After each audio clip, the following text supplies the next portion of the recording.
Well, my gut is that Donald Trump has just made a lot more enemies inside the FBI. There were a lot of conservatives inside the FBI and the CIA that supported Donald Trump for their own reasons. I talked to a good number of them.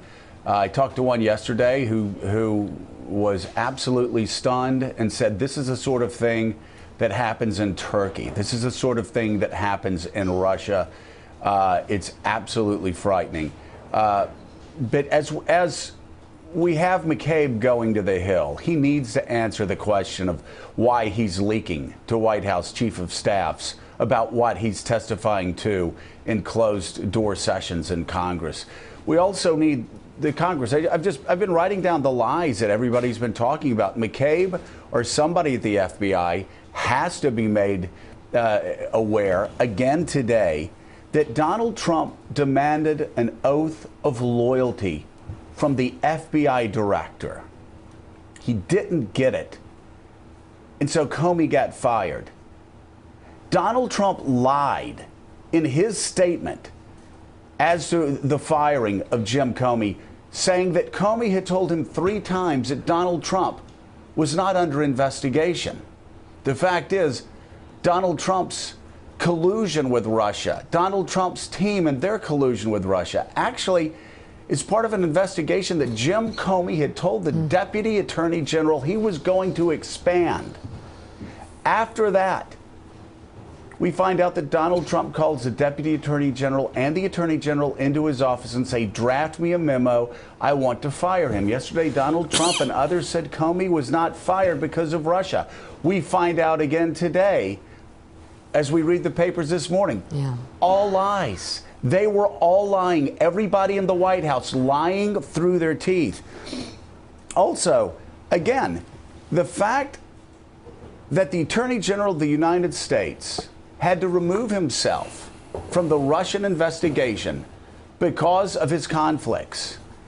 And yet he was the one that went in to make the final call with Donald Trump. Donald Trump had talked to all of the sycophants around him, and all the sycophants said, yeah, boss, fire Jim Comey. He said, okay, well, thank you, sycophants. I knew you weren't going to, cross me because you never do because you're sycophants. But let me call in Jeff Sessions.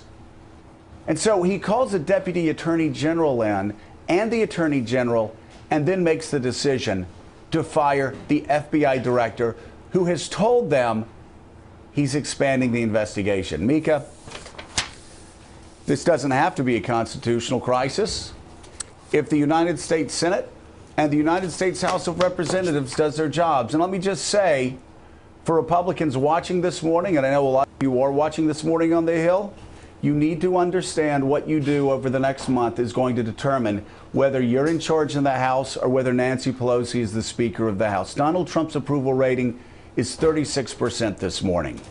The congressional ballot test is historically bad. It's -16 against Republicans. That means if the election were held today, Nancy Pelosi would be Speaker of the House, and it wouldn't even be close.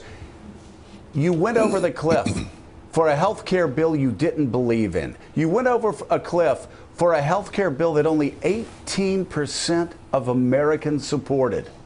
And you did it for a president who only wanted you as a backdrop in a ribbon-cutting ceremony. That's one thing. Bad bills come, bad bills go. It happens every year. What we're talking about now is a president that is subverting the Constitution of the United States of America. I promise you this. Mark it down. If you go along with this man and you allow this to go unchecked, you will be swept aside in 2018 and politically crushed, and the Republican Party will not recover from it for a very long time. And your call. It's all in your hand. Thanks for checking out MSNBC on YouTube, and make sure you subscribe to stay up to date on the day's biggest stories. And you can click on any of the videos around us to watch more from Morning Joe and MSNBC. Thanks so much for watching.